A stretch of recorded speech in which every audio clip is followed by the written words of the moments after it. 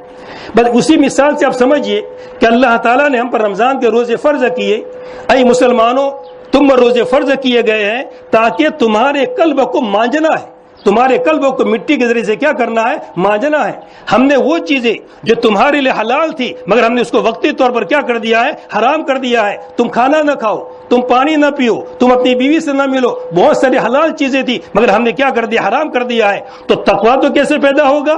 تقویٰ اس طریقے سے پیدا ہوگا جب آدمی یہ سوچے گا کہ حلال چیزیں میرے لیے حرام کر دی گئی ہے تو مجھے حرام سے کتنا بچنا چاہیے۔ تو جب آدمی یہ سوچے گا تو کیا پیدا ہو جائے گا؟ تقویٰ پیدا ہو جائے گا۔ تو یہ تو مانجنا ہوا، کس کے ذریعے سے؟ آلائشوں کو ختم کیا گیا۔ عبادتیں دو طرح کی، ایک عبادت فعلی ہوتی ہے اور ایک عبادت ترکی ہوتی ہے۔ عبادت فعلی کا مطلب کرنے کی چیزیں، نماز، رکوع کرو، سجدہ کرو، یہ کرو وہ کرو، تو عبادت فعلی ہے۔ حج کے اندر ہم جاتے ہیں، مینا میں جاؤ، عرفات میں جاؤ، کنکریاں مارو، یہ کرو وہ کرو، سب عبادتیں کون سی؟ عبادتیں فعلی ہے۔ مگر روزے میں عبادت ترکی ہے، کھانا نہ کھاؤ، پانی نہ پیو، یا کچھ کرنا نہیں ہے روزے میں، صبح سحری کر لی، سحری بھی نہ بھی کرے تو کیا فرق پڑتا ہے؟ کچھ ضروری نہیں ہے سحری کرنا، باقی مستون ہے سحری کرنی چاہیے۔ حدیث میں ذکر کیا گیا کہ سحری کے کھانے کے اندر کیا ہے؟ برکت ہے۔ جب سحری کرنی ہے، افطار بھی کرنا ہے، باقی کوئی لوازمات میں سے نہیں ہے۔ اگر کسی نے سحری اور افطار نہیں بھی کیا تو روزے میں فرق نہیں پڑتا ہے، مگر اصل روزہ کس کا نام ہے؟ ترک چیزوں کا نام ہے۔ کھانا بند کر دو، پینا بند کر دو، بیوی سے ملنا بند کر دو، تو عبادت کون سی عبادت ہے؟ ترکی ہے یہ۔ اچھا، تو روزہ فرض کیا اللہ تعالیٰ نے تاکہ قلب کیا ہو جاوے؟ اس کو مانج لیا جاوے۔ جب کھانا اندر نہیں جائے گا، پانی اندر نہیں جائے گا، عورت سے ملنا نہیں ہوگا تو اندر کیا ہوگا؟ اس کو قلب کی صفائی ہوگی، قلب کی رگڑائی ہوگی، برابر قلب کی رگڑائی ہوئی، اس کو مانجا گیا۔ اب رات کو کیا حکم دیا گیا؟ تم کیا کرو؟ تلاوت کلام کرو، قرآن شریف پڑھو، اور تم تراویح پڑھو۔ تراویح پڑھ کر کے جو تمہارے قلب کو مانجا گیا اور تمہارے قلب کو کیا کیا گیا؟ صاف کیا گیا ان آلائشوں کے ذریعے سے۔ اب اس پر کلام اللہ کو چڑھاؤ اور کلام اللہ کی کیا کر دو؟ کلئی کر دو۔ یہ کلام اللہ کے اس پر کیا چڑھائی جاتی ہے؟ قلب کے اوپر کلئی چڑھائی جاتی ہے۔ پہلے صاف کیا گیا، سب چیزوں کو بند کیا گیا تاکہ انسان کا قلب کیا ہو جاوے؟ صاف ہو جاوے، وہ میل کچل اندر کا دور ہو جاوے۔ اب میل کچل دور کرنے کے بعد اب اس پر کیا چڑھنا ہے؟ کلائی چڑھانا ہے۔ اب اس پر کیا چڑھائی گئی؟ کلام اللہ کے ذریعے سے، تراویح کے ذریعے سے کلائی چڑھی گئی۔ اب یہ قلب بالکل کیا ہو گیا؟ منزہ ہو گیا۔ اب 30 دن ہمارے اس طرح گزرے ہیں کہ بالکل ہمارا قلب کیا ہو چکا ہے؟ منزہ ہو چکا ہے۔ یہ جو پورا مجمع یہاں پر جمع ہوا ہے اسی قلب کے منزہ ہونے کی وجہ سے، وہ قلب میں جو کلی چڑھ گئی ہے اس کے شکرانے کے طور پر یہ سب لوگ یہاں پر کیا ہوئے ہیں؟ جمع ہوئے کہ اس کا اللہ تعالیٰ کا کیا کیا جاتا ہے؟ ذکر کیا جاتا ہے۔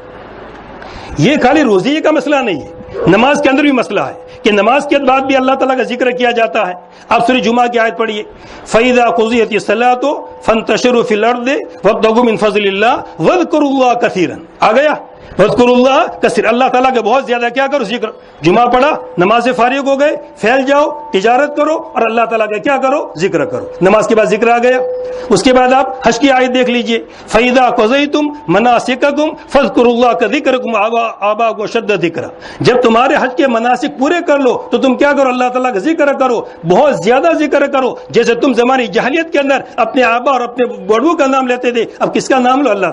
تو حج کے بعد بھی کس کا ذکر کرنا ہے, اللہ تعالیٰ کا ذکر کرنا ہے. جمعہ کی نماز کے بعد یعنی نماز کے بعد کس کا ذکر کرنا ہے, اللہ تعالیٰ کا ذکر کرنا ہے. روزہ بھی کی عبادت تھی, اب روزے کے بعد کس کا ذکر کرنا ہے, اللہ تعالیٰ کا ذکر کرنا ہے, اللہ تعالیٰ کو یاد کرنا ہے, اور 2 رکعت نماز پڑھ کے اللہ تعالیٰ کے دربار کے اندر کیا ادا کرنا ہے, شکریہ ادا کرنا ہے. یا اللہ, آپ نے جو ہمارا قلب پاک صاف بنا دیا ہے, اس پر کلی چڑھ گئی ہے, اے میرے مولا, یا اللہ, یہ ہمارا قلب اب 11 مہینے کیسا رہے, منور رہے, وہ قلب میں کوئی جنگ نہ چڑھ جاوے, قلب میں خرابی نہ آ جاوے. یہ شکریہ کے طور پر کہا جا رہا ہے. اے مسلمانوں, اس بات کو یاد رکھنا, اور تم نے سب اجتماعیت کا ثبوت پیش کر رہے ہو.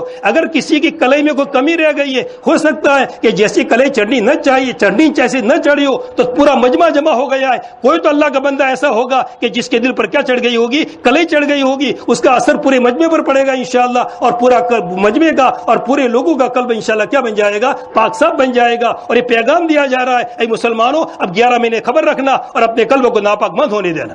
اور اگر بالفرض کبھی کوئی خرابی آ گئی تو دوسرے آگے رمضان آ جائے گا, پھر رمضان کی کیا کر دینا, پھر پاک صاف کر دینا. یہ رمضان کا بار بار آنا اسی لیے ہوتا ہے کہ مسلمانوں اپنے قلب کو گندا نہ ہونے دو, کلے چڑھا ہوا رہنے دو. اور اگر بالفرض کلے چڑھا ہوا نہیں رہا, کچھ گندی آ گئی, پھر رمضان آ جائے گا تمہارا, اور اس کے اوپر کیا چڑھا دو, کلے چڑھا دو. تو اس لیے رمضان کا مہینہ اس لیے پیغام دے رہا ہے کہ مسلمانوں سب تم کیا ہو گئے ہو, جمع ہو گئے ہو, ایک اجتماعیت کا ثبوت پیش کرتے ہو, اور اجتماعیت کا ثبوت پیش کر کے اللہ تعالیٰ کے دربار میں کیا کرتے, صلاۃ شکرانہ ادا کرتے ہو, اور تکبیر پڑھی جاتی ہے, خطبے کے اندر تکبیر پڑھی جاتی ہے, آتے جاتے تکبیر پڑھی جاتی ہے. یہ سب اللہ تعالیٰ کی کیا اللہ تعالیٰ کی بڑائی بیان کی جاتی ہے سب.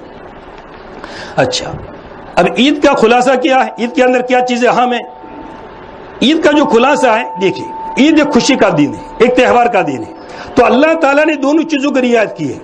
ایک طرف دین کا بھی لحاظ رکھا, شریعت کے قانون کا بھی لحاظ رکھا, اور طبیعت کا بھی لحاظ رکھا, دونوں چیزوں کا لحاظ رکھا.